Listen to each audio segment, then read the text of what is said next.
Okay. All right, as we get the rest of the lights turned on, they told me, Jared's like, we thought she was going to play the outtakes. I guess they were awesome. So maybe in the future we'll start doing that. How many enjoy the outtakes? It's funny. I saw one that Morgan did. It was pretty hilarious.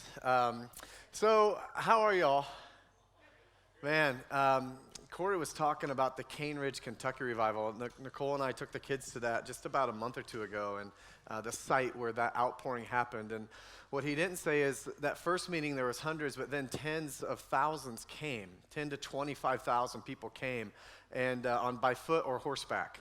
And it's amazing that that's where the Second Great Awakening, they give credit, that's where the Second Great Awakening was actually launched, and circuit riders then took it out west. And it's amazing how many like, I begin to think of this stuff, and we go there, and honestly, the site was dilapidated. There was weeds growing up everywhere. There was a prayer garden in the back that you couldn't even tell it was there because it was just gross. The bathrooms were out of order. There was a porta-john that was set up there that had obviously not been cared for in months, and or if not, maybe years. And it was just this interesting thing to where I went to pay honor to where something had really launched.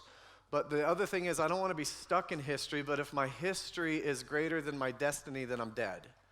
So it's this thing where I honor history, but we still have destiny. So I took a memory stone. I took a rock from there. I usually do that when I go to important places. I just take a rock. The Lord will forgive me. But because I believe we're still supposed to stay start of a landscape, but movements are supposed to move, not stay dead.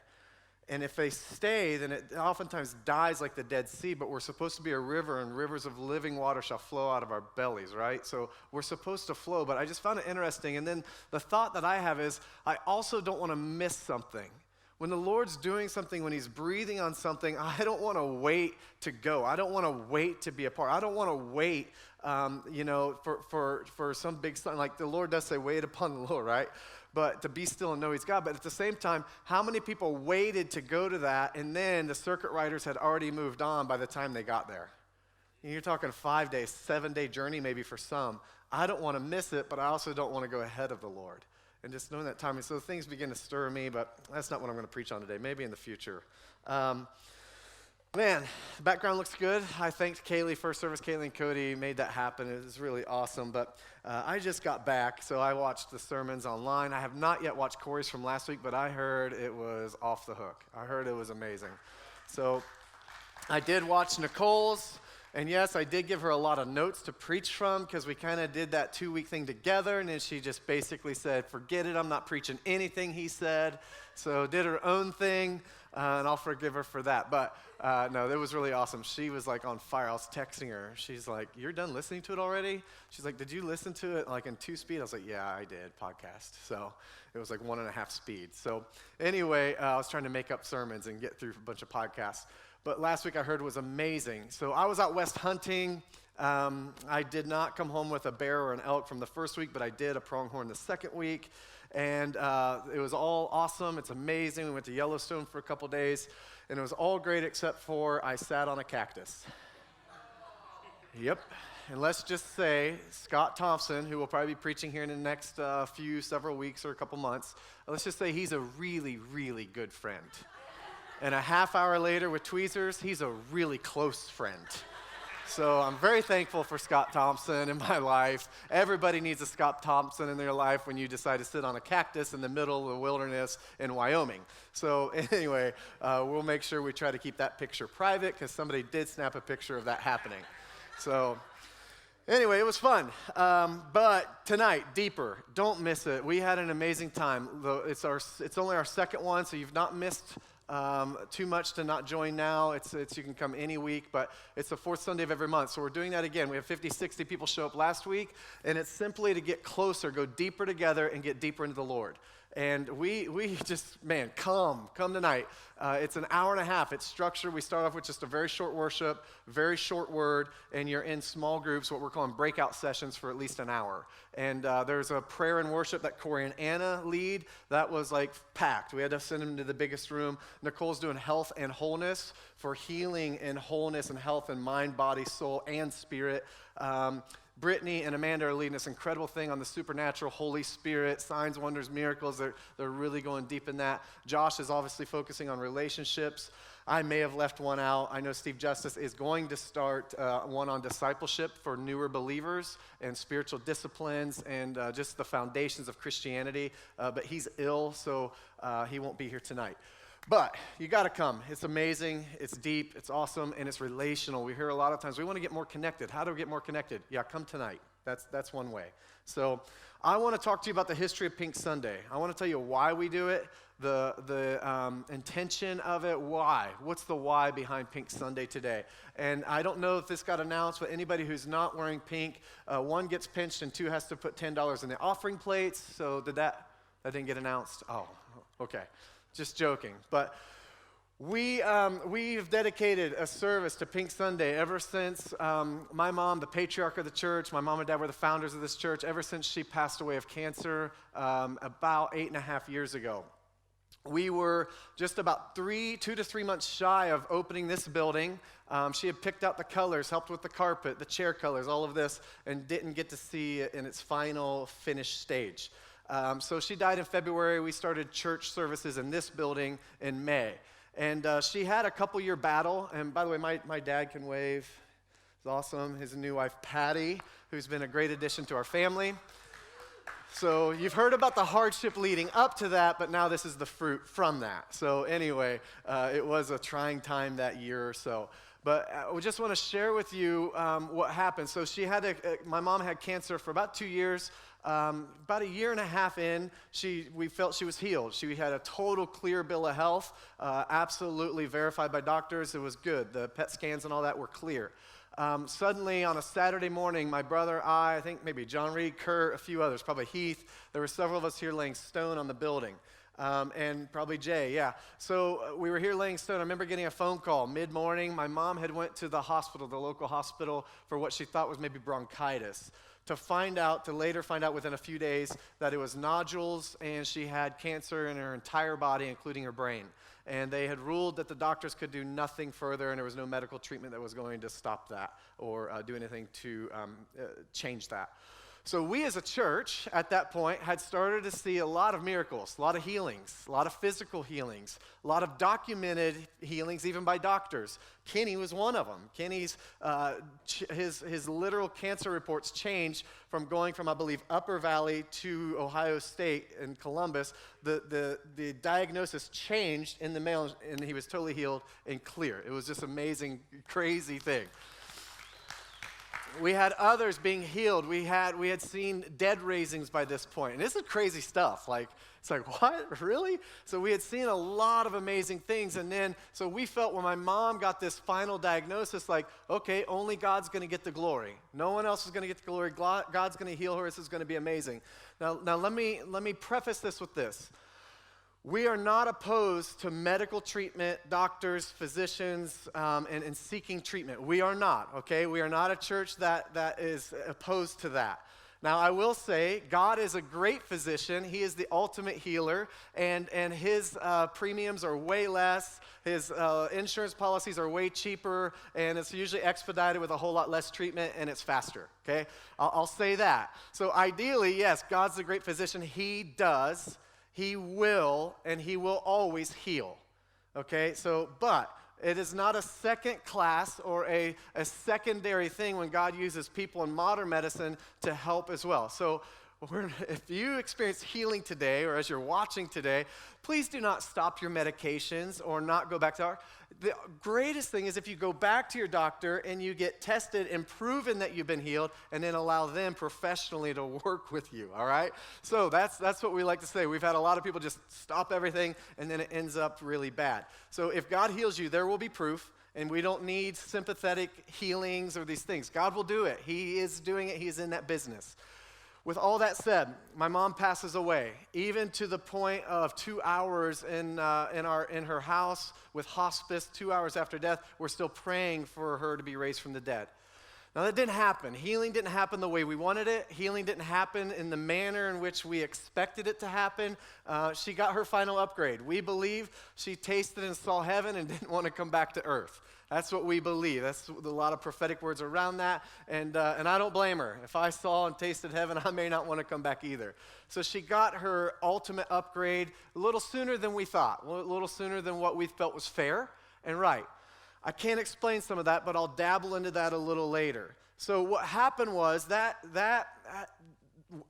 shook us. Like, we were shaken to the core as a church that believed in healing, had saw healing, had saw tumors dissolve in service, had saw arthritic hands straighten up. I mean, we had seen this all over the world, including at Upper Room.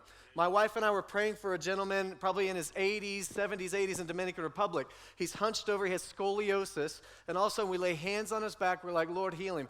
Pop, pop, pop, pop, pop, pop, pop, stand straight up. Every bit of deformity and decrepitness had straightened out, total movement. He starts dancing and waving his arms. We've seen this time and time again because God's faithful and he's good and he's amazing and it is crazy fun. It's awesome. That's how good God is. But then when it didn't happen for my mom, it shook a lot of us. And it really squeezed us. And the ones that stayed grew in faith and knew that the goodness of God was not dependent on whether or not he healed my mom or not. Now, some of them maybe didn't have that foundation, or they were just so distraught because my mom was a mom to most of us, if not all of us at the church at that time. So it definitely shook us. So and then some left. Some left the church and some left the family over her not being healed. Now, I just want to say this. Sometimes the thing that bites us is the thing we have authority over. And let me expand on that. When Paul was building a fire at one time, he got bit by this poisonous snake. And up to that point, every person who had ever been bit by that snake recorded had died. But Paul, after that, gets healed and goes and does a healing crusade, and multitudes get healed. The thing that's trying to bite you or has bitten you is oftentimes the thing you have authority over. If you've been through a divorce, you can probably help others. If you've been healed, now that testimony now becomes a prophecy. You have a story for his glory. You have a testimony that every testimony, when God does something in your life, whether it's healing or deliverance or breakthrough or freedom or forgiveness, all of these things, these testimonies now become a prophecy to somebody else because we get to share them. We get to brag about our really awesome dad.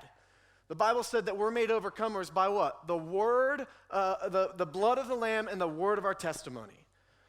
By who he is and what he's done in us, through us, around us. And I can share somebody else's testimony, and that becomes a prophecy that leads to breakthrough in prayer and healing in this area too.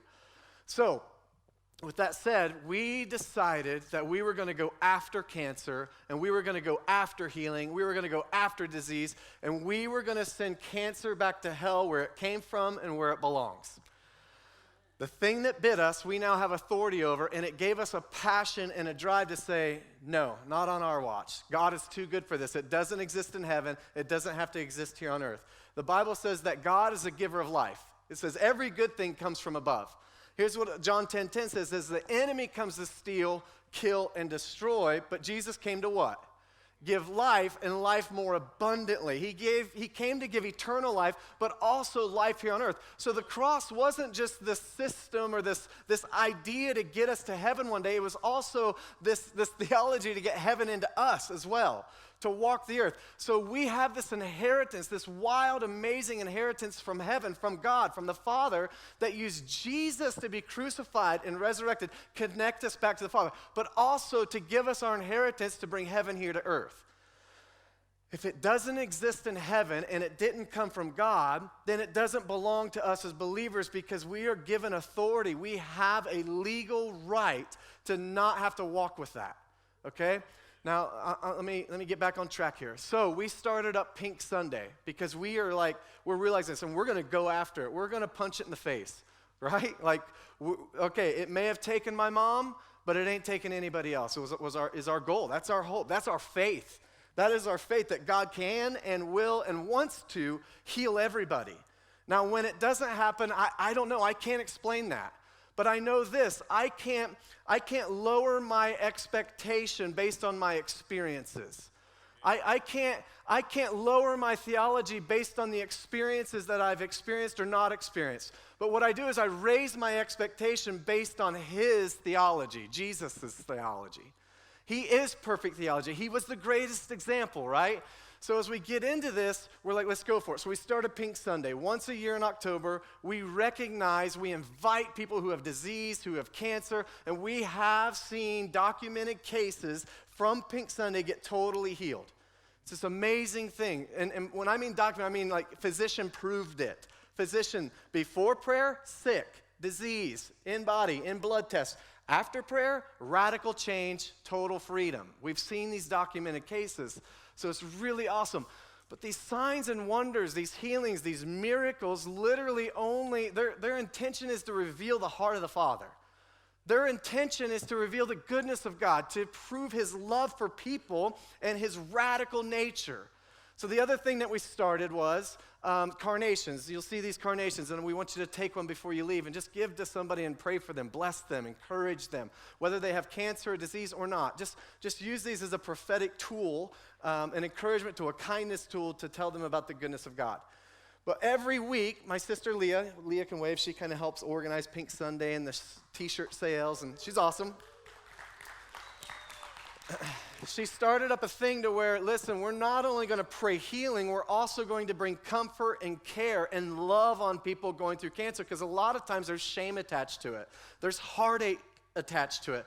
There's trials attached to it. There's treatments attached to it. There's all these things that are so hard for a family and a patient to go through. So every week she goes to the cancer wing at Upper Valley, gives them all these carnations with little tags on them, basically telling them they're loved and quoting Jeremiah 29:11 that we'll read later. So here's that's what she does, and now we have these bags too that she brings, and these care bags, and these care bags have just like a devotional, a journal, mints, just different things that might help somebody and just brighten their day a little bit who might be going through a really hard time. What these t-shirts do then is they fund, and why we have Pink Sunday is just to like have fun with it, but these fund that ministry for an entire year. So I don't know if that's been told you the last few weeks, but as you're buying these t-shirts, it's actually funding this care ministry of these carnations and these bags going out for an entire year. It's amazing, because that's why we're here today on Pink Sunday, because we believe that God is the same yesterday, today, and forever. We believe that Jesus healed on the earth. It didn't leave when he left. Healing didn't leave when the apostles left, and he is still the same in healing and loving and forgiving and restoring and reconciling and redeeming just as much as he did today as he did when he was here on the earth. Let me move on to a few things here. The cross does not lose its power. Jesus has never stopped healing, as much as he's never stopped forgiving, delivering, or making people well and free. If we diminish our theology to what we experience, then we diminish the power and the purpose of the cross, and that has never changed, and it never will. There is still power in his blood. There is still power in the crucifixion. There is still power in the resurrection. Amen. This is the thing, and when we say one thing doesn't happen, it's usually because our experience didn't prove it. Now, so we get a lot of people saying, well, I don't know about that. I don't know about this. I don't know about the signs, wonders. I don't know about healing. It's probably because you've never witnessed it. Well, I don't know about the prophetic. Well, that might be because it's been abused in your life, or you've seen the TV version of it that wasn't so pleasant. Okay? The prophetic is a gift to encourage, uplift, and comfort, not to make you give me more money or buy this prayer cloth or this anointing oil or this water. Okay? That was never what the prophetic was meant to do. It is a love gift that was given to the body, to earth, for the kingdom growth to reveal the Father's love. And the prophetic oftentimes allows people to see in themselves what the Father's seeing in them. It's revealing how the Father, how heaven sees you that you may not be seeing in yourself at that time. It's the same with like baptism of the Holy Spirit and the power gifts and the healing gift. And these gifts are love gifts given to us to reveal the love of the Father. So when Jesus came to the earth and he was crucified, he literally came to expose the Father's love to us and connect us back to him. This is good stuff. Like, this is really exciting because now I don't have to say, well, I don't know, I've never seen a healing, so it probably doesn't happen. There are literal ministries out there. I know one specifically that is so divisive in the body of Christ. I believe that Jesus was broken so his body could be whole. His church body and our physical bodies. He was broken all the way so we could be whole all the way. And what I see is there's ministries, literally, their assignment is to attack other ministries.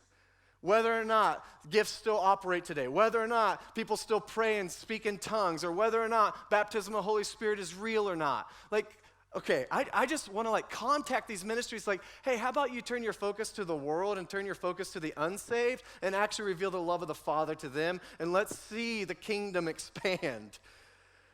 It's so weird to me that there's ministries focused on other ministries on minor differences, and that's consuming an entire ministry that then splits and it gives Christianity a bad name rather than building up the body. Listen, it doesn't matter what denomination you're at. It doesn't matter what building you're at. It doesn't matter where you attend on Sundays. Like Jesus, big C Christian, big C church, is that we love each other and we're to encourage one another. And okay, I believe in healing. You might not. Well, let's just see what happens. I love seeing people experience healing for the first time within their body, or my favorite part is actually taking somebody who's never seen healing, doesn't even know if they believe in it, and pray for somebody and see healing. I have a good friend, his name's Matt, and he came to church one time here, and family comes periodically, and it's this cool thing. I was like, we were talking about healing. He's like, man, I believe in it. It says it in the Bible. I've just never seen it, so I don't know. I'm like, all right, so this lady needed prayer in her back, and she had severe back pain. We usually do like an assessment before we pray. Otherwise, what are we praying for? Like, people come up the prayer line, oh, I'll just pray for you. And I'm praying for like, the flu or something, and they're like, no, I just want to forgive my brother because he ticked me off yesterday. Like, what are you praying for? Anybody else, like, it used to be like, anybody want prayer, just come up. And then we just start praying. Like, maybe you have that much of an insightful prophetic gift that you just know, but me, I like to ask, like, hey, what do you got? What's your need? Let's pray for it. So, diabetes. All right, let's pray for the pancreas. Let's go right to the source. So anyway, this lady came in with back pain. She was a 7 on a scale of 1 to 10, and she couldn't move. She couldn't bend over. I was like, hey, Matt, come on. He was a few people over talking. I was like, come here, because I wanted him to experience it. So I was like, hey, just put your hand on her back. So I put my hand over his. I was like, just say this, Jesus, heal your daughter. Pain go, heaven flow. All of a sudden, totally healed. And now I'm like excited for this lady, but then I look at Matt and he's like, total saucers. Because something awakened in him, and now the things he had read about became a reality because he experienced it. And I'm just saying, just because you haven't experienced it doesn't mean it doesn't happen. You just haven't seen it yet. Because testimonies are prophecies. So let me get in the word here. Isaiah 53:5 says this. I've got to be way quicker than I was at 9 a.m. If you notice when you came in, it was like 10:56. We were just dismissing. So Isaiah 53:5 says this, and this is part of Jesus is the same yesterday, today, and forever, as Hebrews 13:8 says. He doesn't change. Our delivery methods may change. Our style of music may change, but God does not change. His word does not change. The cross does not change. The power of his blood does not change. He is the same yesterday, today, and forever. So Isaiah 53, this is the prophet Isaiah talking about Jesus coming, and here's what he's going to do. He was pierced for our rebellion, crushed for our sins. He was beaten so that we could be whole. He was whipped so we could be healed. This is the power of Jesus. This is coming through a prophet saying this is what he's going to do.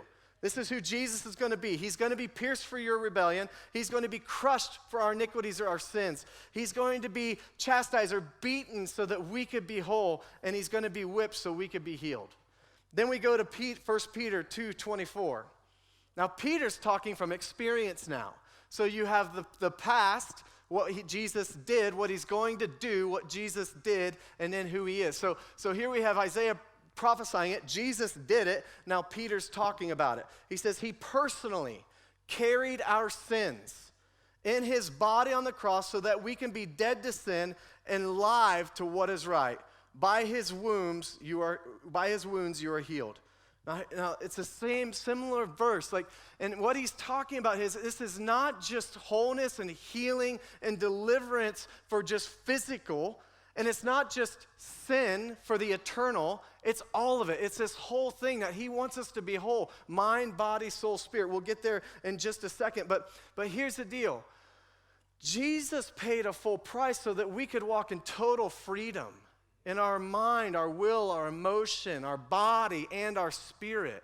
Like he came so that the Bible talks about this word, and in the New Testament it's mentioned 110 times. The Greek word for saved is sozo. Many times when he says he came to seek and save that which was lost. Or in John 3:17, the version is also used there that was talking about Jesus came to save the world, the whole cosmos. in 3:17. And that saved word comes from the Greek word sozoed. He came to sozo that which was lost. He came to sozo the cosmos, or the whole world. Meaning, sozo is broken down to 3 parts: saved, healed, and delivered. To be free in every area of our life, that we won't be entangled with any yokes of bondage, but we can walk free. So we go to this book, and my daughters are going to pass them out right now. And if you need this, if you don't have a copy of Remnant, this is a book that, just raise your hand if you need a copy, and they're going to give you one today. Totally free, all right? So at any rate, this book touched our ministry years ago. And it's about bringing integrity and wholeness and walking as an example as Christians, as a body, as a church, but also in personal integrity. And there's some things here. I was obviously hunting. And the first 4 days of hunting, I saw nothing but birds. Nothing. Some mule deer and birds. So 2 things happen when I hunt and see nothing. I get super bored and I read and I write poetry. For the sake of time, I can't read. Should I read a poem today? Huh? You guys want to hear a poem while they pass out the books? Okay. Totally off topic. However, I think you'll love it. Okay, just buying some time. Then we'll be in the Remnant, page 29. All right, so this one I wrote for my girls. It's called Girl Dad. I wrote like a half dozen poems or more and a song. Girl Dad. This is for the whole world to see too. It's awesome. I'm a girl dad, that's what I am, from braiding hair to tea parties with lots of glam.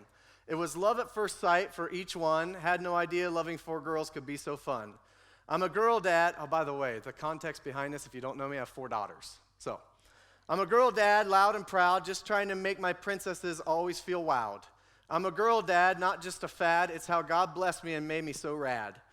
I'm a girl dad, they're Prince Charming, always be by their side and nobody be harming. I'm a girl dad through every struggle and absolutely embracing every little snuggle. I'm a girl dad trying to lead by example. The glimpse of me is their hubby's first sample. I'm a girl dad with no regrets. On your mark, get ready, sets. I'm a girl dad raising them in Christ, always a full-time referee in all those fights. I'm a girl dad trying to love slow like Bahamas, saving all that drama from their beautiful mama. I'm a girl dad, that's my jam. Nope, no boys here in our fam. I'm a girl dad who no men will defile, and one day ready to walk them down their aisles. Girl dad. So, did everybody get a book? If you didn't, raise your hand. My daughters, need a couple more here, at least one. Just raise your hand, they'll get you one. Okay, so I'm reading, all right? And I'm like, man, that was so amazing. This is like I've read this book maybe a dozen times, and I gave my copy away that had all my notes in it, so I'm starting all over. And we felt like there was some foundational things happening right now in this climate and in the world right now. And I think a lot of times God gets the blame for so much junk. Again, John 10:10, Jesus came to give life and life abundantly. Every good thing comes from above. But yet our insurances have an act of God clause, blaming God for storms and tornadoes and hurricanes and fires that might destruct things. We blame God and he gets this bad rap, when if it doesn't exist or come from heaven, then it's not his fault. Cancer did not come from God. All right? Bankruptcy did not come from God. Disease does not come from God. Racism and division does not come from God. He's a creative artist who loves all and created all different shapes, colors, sizes, personalities, and he created us to be different for this amazing eclectic group called his bride. That doesn't come from God. This division has been created. Cancer didn't come from God. Divorce doesn't come from God. The abortion doesn't come from God. These things don't come from God. But suddenly when something bad happens, we want to blame God. Oftentimes when that happens, our theology and our faith is dependent on what God does. And then when he doesn't heal my mom, people leave the church because their dependency was on the miracle, not the miracle worker. We have to put our theology and our faith and our trust in the Lord, just like Shadrach, Meshach, and Abednego. They were going to the fiery furnace, and they're saying, listen, we're not going to bow to no king. We're not going to do this. They get sent to this furnace, and their prayer, as they go into the furnace, knowing death is imminent, they say, Lord, we know you can bring us through this, but no matter what, we trust you. We know that you can deliver us, but if you don't, we love you. It's the same thing as we face these trials, we face these terrible circumstances, we face disease or even death or these terrible things or infertility, these things that we sometimes have to navigate through as people on this earth as flesh and blood. It doesn't mean that God caused it, it doesn't mean that he likes it, and it doesn't mean that he still won't deliver you from it. Just because he didn't heal my mom doesn't mean we're going to stop trying to heal your mom. Listen, otherwise our dependency comes into the thing or the prophetic word or the healing or the sign and the wonder. And guess what? Sometimes they just don't happen. I heard Bill Johnson say once, if you're not failing, you're not going after enough. Listen, I prayed for 100 dead bodies before I saw the first one raised from the dead. But I didn't give up. And it's probably 100 to 1 since then. Like I see a lot of, this kind of sounds morbid, but I see a lot of dead bodies. I'm a paramedic, and I just stumble on things and wrecks and kids drowning in pools. Randy Clark just put one of the documented stories in his most recent book, 16 Reasons Jesus Needed to Go to the Cross. But guess what? The next 3 or 10 or 50 that I prayed for didn't raise from the dead, but I don't stop because I know God can, he will, and he wants to. Just because he always doesn't do it doesn't mean he's not good. So I feel there's an imperative call back to some foundational things for us as a body, us as believers, us going after things even when we may not see the result the way we want and the timing in which we want it. I've got to hurry up, so let me just get to this. It's page 29 through 31. Honestly, I was going to rewrite it and summarize it and paraphrase for the sake of just being really accurate and what the heart of Larry Stockstill's book here is. I just want to read it. So page 29, if you don't have one, just listen. First one, it says, above that on the paragraph says, by studying the wounds of Christ, believers can receive faith for deliverance in every area. Listed below are some of the things that believers need to know that are theirs because of what Christ suffered in his body. The first, peace, his brow. It says, Christ began to taste the cup of anxiety, tribulation, and pressure in Gethsemane. He chose the will of God and paid the highest price. The blood came to the surface as his skin and ruptured capillaries, a phenomenon resulting from extreme mental pressure. Here's the truth. Jesus took my cares, worries, and anxieties upon himself and gave me peace. Second one, healing, his back. Isaiah and Peter both prophesied, by his wounds you were healed. One of the duties of the Roman lictor was to scourge criminals using a whip with razor-sharp tentacles embedded with lead and bone. The lictor systematically shredded the victim's back as he inflicted the brutal scourging. As the beating occurred, the torturous tentacles of the whip flew wildly across the victim's back and wrapped around to his front, often horribly disfiguring him. No wonder Isaiah said his appearance was disfigured beyond that of any man and his form marred beyond human likeness. Another version basically says that he was unrecognizable between human and animal. Here's the truth. Jesus bore my pain and agony so I could be healed in every dimension of my life. 3, forgiveness, his hands. Colossians 2:14 says, having canceled out the certificate of debt consisting of decrees against us, which was hostile to us, has taken it out of the way, having nailed it to the cross. A certificate of debt, or IOU, in Jesus' day was a handwritten promissory note. The ancient method of debt cancellation involved driving a nail through the note and posting on the purchased property when the debt was paid. Every sin in our past is a legal IOU in our handwriting. When Christ was crucified, our list of spiritual IOUs was nailed between his hands and the cross. Here's the truth. The debt, the promissory note, the arrest warrant are all marked canceled when I see Jesus' forgiveness. 4, victory, his feet.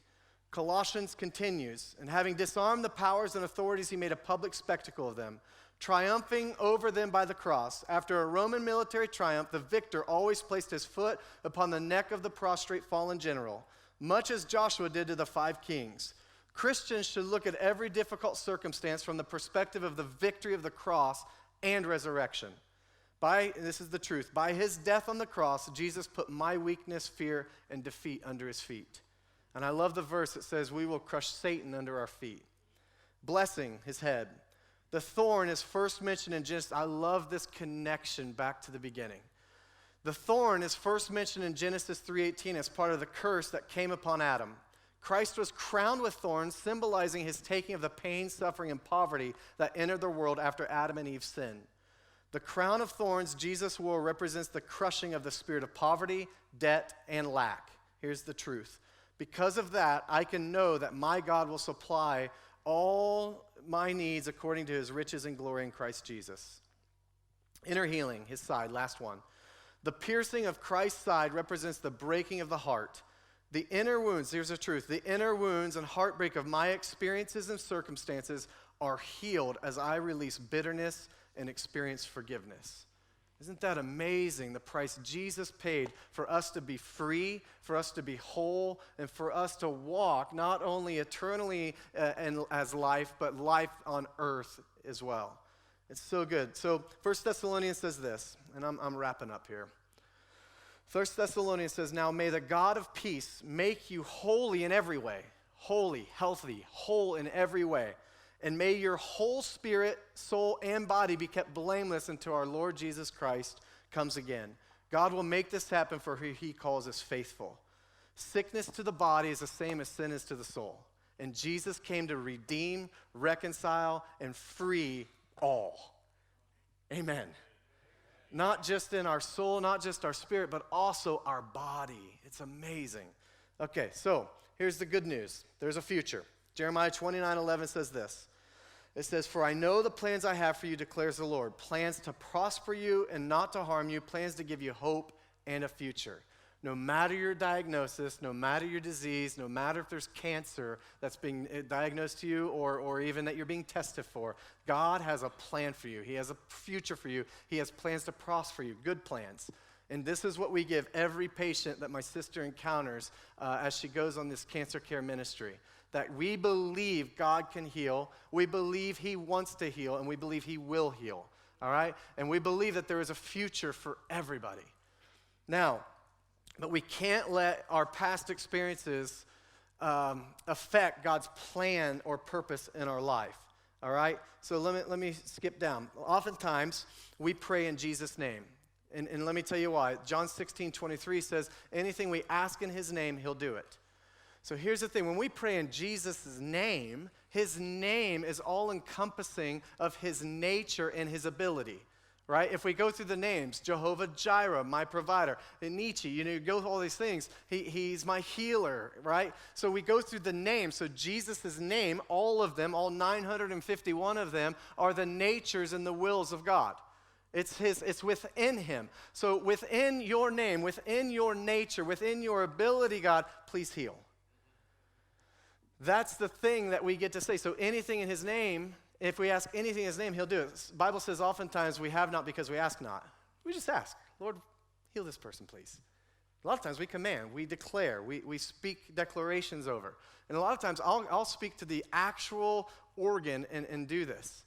It's this awesome thing. So let me just read 2 more scriptures, and then we're going to call Steve up and do some fun things and just see God do what he loves to do, and that's heal, touch, and love people. So Matthew 16:19 says this, I will give you the keys to the kingdom of heaven, and whatever you bind on earth shall be bound in heaven, and whatever you loose on earth shall be loosed in heaven. Let me give you some context for this. Whatever, we have the legal right as believers. Everybody say amen.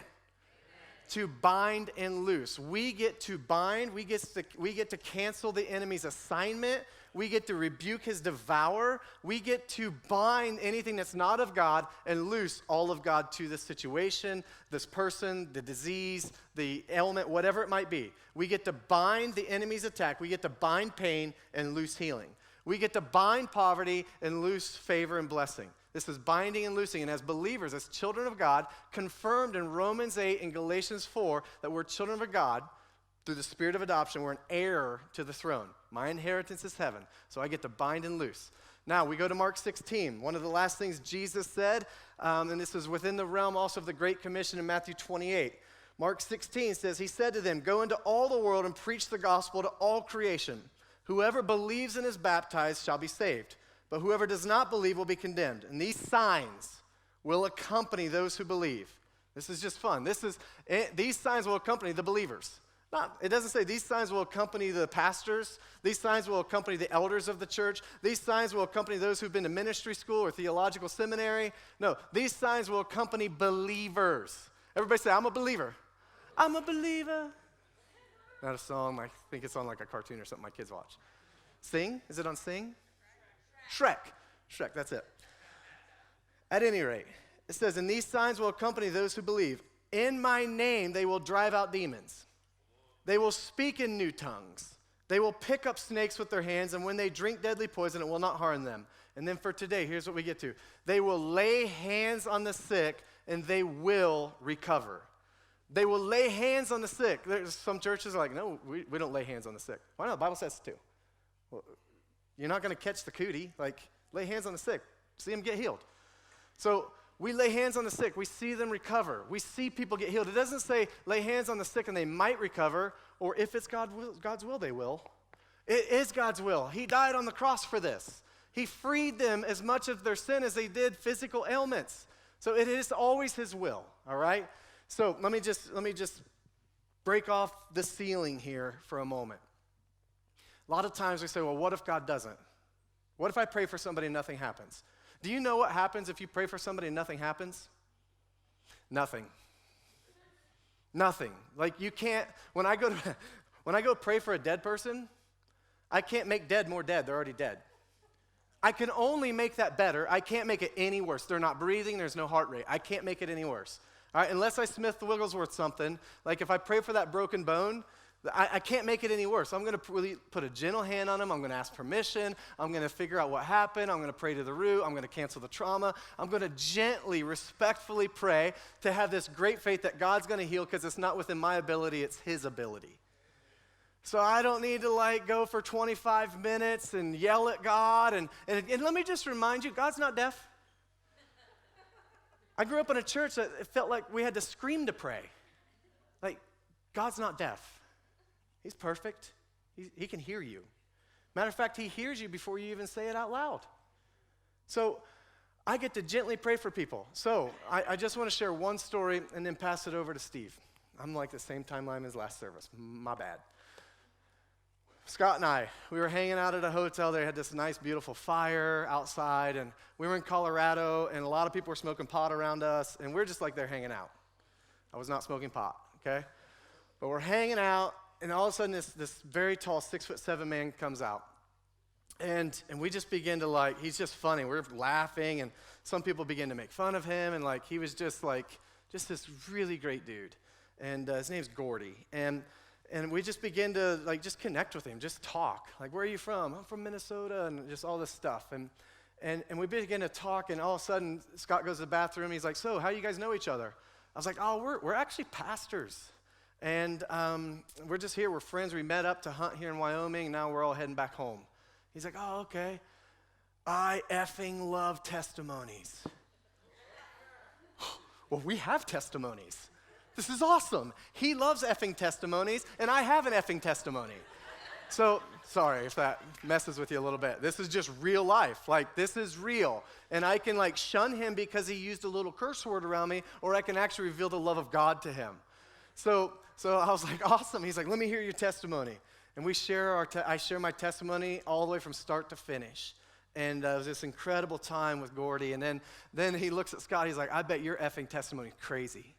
He's like, I want to hear it. And again, he says, I love effing testimonies. I was like, this is awesome. So Scott shares his testimony about being on a bus, coming back from a huge forest fire, almost dying, and how the Lord just encountered him on that bus, and he was high. And we here have heard Scott's testimony. It's incredible. And then all of a sudden, man, Gordy, throughout the process of this, reveals what's going on in his life. He had just buried his birth dad. There's trouble in the family. He had just within a short period of time, the person that raised him or poured into him and his wife also died. Just a short while ago, they lost a baby just 2 weeks prior to due date. And the Friday, he came, I think on a Sunday or Saturday. The Friday night before he came and that Saturday, his wife miscarried a baby. This is what's happening with Gordy. And we didn't know all of the details of this as we're sharing our story, and we're just loving on Gordy. We're just befriending Gordy. We had no intention other than just to be nice. We had no intention except just to be us, just to be the light of Jesus, because that's just who we are. It wasn't to try to convert Gordy. And then he tells us, he's like, oh yeah, I'm Lutheran. I'm the chair of our board. I'm like, this is awesome. This is effing awesome. No, I'm just kidding. So all of a sudden, man, Gordy begins to break down. I was like, Gordy, is it cool if I pray for you? And I was like, cool if I put my hand on you? He's like, yeah. He's like, man, I would love that. And we just begin to pray for Gordy. And Gordy begins to just receive the love of the Father. And Gordy, I just know he began to get just washed over and get healed. And I began to heal trauma, and we began to pray that God would heal the trauma of losing babies. And we prayed for fertility. We prayed comfort and peace for his wife while he was on a business trip that he could not get out of. This is the love of Jesus, and this was the compassion of the Father. Now, we didn't see a physical healing, but we know that without a shadow of a doubt, we get up and Gordy's like, can I hug you guys? Yeah. Whew. You know, let me just remind you, if you pray and you see nothing, let me just promise you something still happened. If you pray for somebody and you see absolutely nothing change in that physical circumstance, let me just tell you, there was heartstrings and there was compassion and there was something that changed in their heart to remember you in that situation, that God has worked through you to at least stop for a moment of time in your busy life to pray for somebody and have enough compassion to do something about it. Sympathy makes us feel bad for people, but compassion compels us to stop. When Jesus saw the multitudes in need, he was moved with compassion. So, here's what I want to do real quick, and those of you who are tuning in online live now, you can engage too. But Steve said, check your body. Check your body, see if anybody's healed. During worship, without prayer, 4 people were already healed. There was pain, notable pain, before you got here. Now the pain had diminished significantly enough to notice a difference. So right now, check your body, and I just want you to test something out. Something that may have hurt, something that was a tangible difference, something you need prayer intervention to make a change. Just begin to test your body, and if you experience healing, at least 50% or better, a good portion, will you just wave both hands, including there's one. Anybody else? Just begin to test. Test, 2, 3, 4, 5. Just test it out. Test it. God's activating faith right now before prayer. There's a significant amount plus the 4, I believe. I don't know if you were the same or not, but anyway, God begins to work because there's a faith realm right now. What we've done is I've shared a few stories. Those testimonies became prophecies. And I'm like, oh man, one time during worship, we didn't pray. We didn't go after healing. God gave Leah a word of knowledge for a woman coming here. Her name's Helen. All right, she had a softball-sized tumor below her armpit into her breast. She had already been healed of breast cancer prior, years and years ago. So Leah says, hey, the Lord told me in worship service, we're in like the last song or so, and I'm coming up, I think I'm beginning to do transition. All of a sudden, I start hearing yelling, and they run in. What happened was, I didn't know what was happening. We called them up, what's going on? God told Leah if they went and checked on that tumor, it would be gone. They went to the bathroom. She checked on the tumor just during worship service through a word of knowledge. All of a sudden, the tumor had completely dissolved to nothing, not present, totally gone. That's God. God does this. And it creates this thing to where now we get to share that. And God can continue to do what he's always done. Love his sons and daughters. So, Steve, you can come up and close. God's already on the move. He's already been healing people. It's awesome. We love you guys.